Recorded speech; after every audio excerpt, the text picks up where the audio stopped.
జిల్లాలో విద్యార్థులు ధర్నా చేపట్టారు. వర్షాలకు రహదారి అధ్వాన్నంగా మారడంతో పాఠశాలకు వెళ్లేందుకు ఇబ్బందిగా ఉందంటూ విద్యార్థులు ఆవేదన వ్యక్తం చేశారు. బురదమయంగా మారిన రహదారి గురించి ఎన్నిసార్లు విన్నవించుకున్నా అధికారులు పట్టించుకోవడం లేదంటూ వాపోయారు.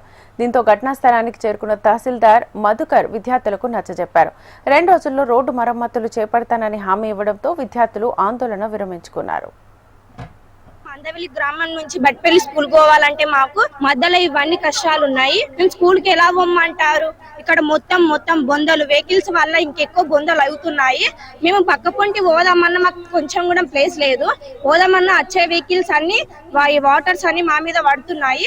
నిన్న ఒకరు కింద పడ్డారు, వాళ్ళకు బ్యాగ్ వాళ్ళందరు కింద పడ్డారు. నిన్న వర్షానికి మొత్తం నడుచుకుంటూ వచ్చినాం, మొత్తం మేము తడిచిపోయినాం.